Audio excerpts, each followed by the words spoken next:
Hi అండి. అందరికీ నమస్కారం. Welcome to my channel. ఈ వీడియోలో ఏపీ ఉద్యోగులకు మరియు పెన్షనర్లకు లైన్ క్లియర్ ట్రెజరీ ట్రెజరీ వారి ఫైనల్ అప్డేటు, డీఏడీఆర్ బకాయిల షెడ్యూల్ విడుదల. పూర్తి వివరాలు వీడియోలో తెలుసుకుందాం. వీడియోని అయితే ఎక్కడే గాని స్కిప్ చేయకుండా ఎండ్ వరకు చూసేయండి. అప్పుడే ఇన్ఫర్మేషన్ పూర్తిగా అర్థమవుతుంది. అలాగే వీడియో చూస్తున్న ప్రతి ఒక్కరు వీడియోకి లైక్ చేయండి ఫ్రెండ్స్. ఈ వీడియోని తోటి ఉద్యోగ, పెన్షనర్ మిత్రులతో అయితే షేర్ చేయండి. కొత్తగా మన ఛానల్ చూస్తున్న వారు ఇంకా ఎవరైనా సబ్స్క్రైబ్ చేసుకున్నట్లయితే వెంటనే మన ఛానల్‌ని సబ్స్క్రైబ్ చేసుకోండి. సో, దీని ద్వారా నేను చేసే లేటెస్ట్ వీడియోస్ అన్నీ మీ వరకు రీచ్ అవుతాయి. ఇక ఆలస్యం చేయకుండా వివరాల్లోకైతే వెళ్ళిపోదాము.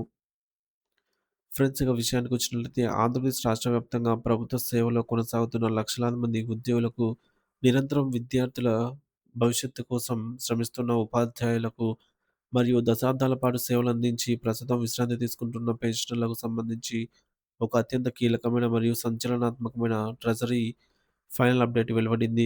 గత కొన్నేళ్లుగా రాష్ట్ర ఆర్థిక పరిస్థితి మరియు ఇతర పరిపాలనాపరమైన కారణాల వల్ల నిలిచిపోయిన కరువు భత్యం, డీఏ మరియు పెన్షన్ల కరువు ఉపశమనం, డీఆర్ బకాయిల చెల్లింపులకు సంబంధించి ప్రభుత్వం ఇప్పుడొక స్పష్టమైన పక్కా షెడ్యూల్‌ను అధికారికంగా ఖరారు చేసింది.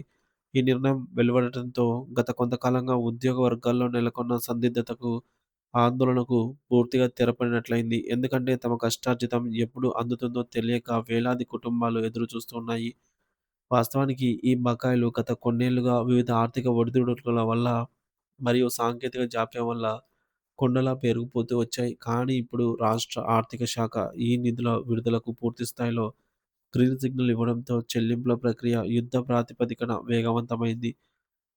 ప్రస్తుత ప్రభుత్వం నుండి అందుతున్నటువంటి తాజా సమాచారం ప్రకారం ఇది కేవలం మాటలకే పరిమితమైన ప్రకటన కాదు. ఎందుకంటే నగదును నేరుగా ఉద్యోగుల బ్యాంకు ఖాతాల్లో జమ చేసేందుకు అవసరమైన నిధుల సమీకరణ ప్రక్రియను ఆర్థిక శాఖ ఇప్పటికే విజయవంతంగా పూర్తి చేసింది.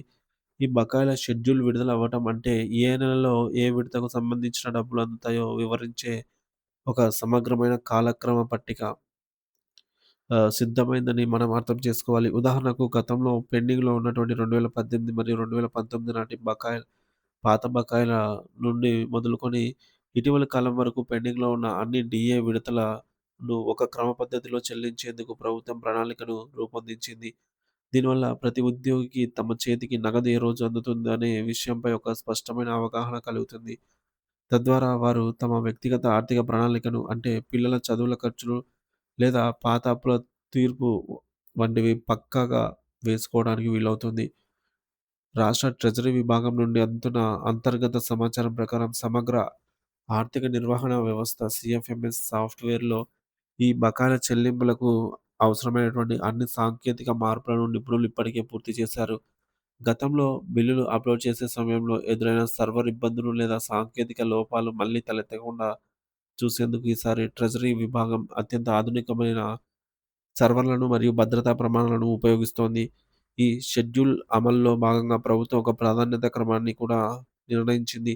దీని ప్రకారంగా మొదటగా అత్యంత సీనియర్ పెన్షనర్లకు, అంటే వృద్ధాప్యంలో ఉన్న వారికి మరియు అత్యవసర సేవల విభాగం, అంటే పోలీసు, వైద్యం వంటి సేవల్లో విభాగాల్లో, అంటే డిపార్ట్‌మెంట్‌లో పనిచేస్తున్న వారికి ప్రాధాన్యత ఇచ్చే అవకాశం ఉంది. ఆ తర్వాత సర్వీస్ సీనియారిటీ మరియు సంబంధిత కార్యాలయాల నుండి బిల్లులు సమర్పించిన క్రమాన్ని బట్టి మిగిలిన అందరి ఉద్యోగులకు కూడా వారి బ్యాంకు ఖాతాల్లో నగదు జమ అవుతుంది.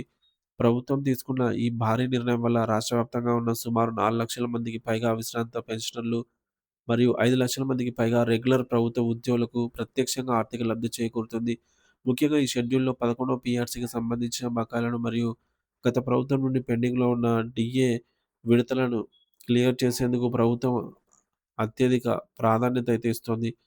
ప్రస్తుతం మార్కెట్‌లో పెరుగుతున్న ధరలు మరియు ద్రవ్యోల్బణం వల్ల ఆర్థిక ఇబ్బందులు ఎదుర్కొన్న తరుణంలో ఈ బకాయిల సొమ్ము చేతికి అందటం అనేది ఉద్యోగ కుటుంబాలకు ఒక కొండంత ఊరటనిచ్చే అంశమని చెప్పక తప్పదు. ఈ బకాయిలను కేవలం జీపీఎఫ్ ఖాతాల్లో జమ చేసి వదిలేస్తారా? లేదా నగదు రూపంలో ఇస్తారా? అనే సందేహంపై కూడా ప్రభుత్వం స్పష్టత ఇచ్చింది. సాధ్యమైనంత వరకు గరిష్ట మొత్తాన్ని నేరుగా బ్యాంకు ఖాతాలో వేసేందుకు ప్రభుత్వం మొగ్గు చూపుతోంది. ఆర్థిక శాఖ మరియు డైరెక్టర్ ఆఫ్ ట్రెజరీస్ సంయుక్తంగా ఈ మొత్తం చెల్లింపుల ప్రక్రియను నిరంతరం పర్యవేక్షిస్తున్నారు. దీనివల్ల ఎక్కడ అవినీతి లేదా అనవసర జాప్యానికి తావు లేకుండా పూర్తి పారదర్శకత కొనసాగుతుంది. పెన్షన్ల విషయానికొస్తే వృద్ధాప్యంలో వచ్చే ఆరోగ్య సమస్యల కోసం మరియు కనీస అవసరాల కోసం ఈ డీఆర్ బకాయిలు ఎంతో కీలకం. అందుకే ప్రభుత్వం ఎటువంటి కఠినమైన షరతులు లేకుండా నేరుగా వారి పెన్షన్ ఖాతాల్లో ఈ డబ్బును జమ చేయాలని నిర్ణయించింది. ఉద్యోగ సంఘాల నేతలు ఈ షెడ్యూల్‌ను సానుకూలంగా స్వాగతిస్తూనే ప్రకటించిన సమయానికే నిధులు అందేలాగా చూడాలని కోరుతున్నారు. ఒకవేళ ఎవరికైనా షెడ్యూల్ ప్రకారం డబ్బులు జమ కాకపోతే వారు కంగారు పడకుండా తమ సంబంధిత జిల్లా ట్రెజరీ కార్యాలయాన్ని సంప్రదించి సమాచారాన్ని తెలుసుకోవచ్చు. రాష్ట్ర ఖజానా నుండి ఒకేసారి ఇంత పెద్ద మొత్తంలో నిధులు విడుదల కానున్న నేపథ్యంలో ఇది రాష్ట్ర ఆర్థిక వ్యవస్థలో కూడా కొంత కదలికను మరియు చైతన్యాన్ని తీసుకొస్తుందని ఆర్థిక నిపుణులు విశ్లేషిస్తున్నారు. ఆంధ్రప్రదేశ్ ఉద్యోగులు మరియు పెన్షనర్లు తమకు రావాల్సిన బకాయి గురించి ఇకపై ఆందోళన చెందాల్సిన అవసరం లేదని ప్రభుత్వం తమ హామీ మేరకు నిధులను కేటాయించిన ప్రక్రియను ముందుకు తీసుకెళ్తోందని స్పష్టమవుతోంది. ఇప్పటికే కొన్ని బిల్లులు ట్రెజరీ స్థాయి నుండి ఆమోదం పొంది నిధుల విడుదల కోసం డిజిటల్ సంతకం దశలో ఉన్నాయి. రాబోయే కొద్ది రోజుల్లోనే మీ మొబైల్ ఫోన్లకు బ్యాంకు నుండి డబ్బులు జమ అయినట్లు శుభవార్త మెసేజ్ రూపంలో వచ్చే అవకాశం ఉంది. కాబట్టి ప్రతి ఒక్కరూ సిద్ధంగా ఉండాలి. దీనికోసం ప్రతి ఉద్యోగి తమ వివరాలను హెర్బ్ మరియు సీఎఫ్ఎంఎస్ పోర్టల్‌లో ఒకసారి సరిచూసుకొని ఆధార్ మరియు బ్యాంకు వివరాలు అప్డేట్ అయ్యి ఉన్నాయో లేదో సరిచూసుకోవడం ఉత్తమం.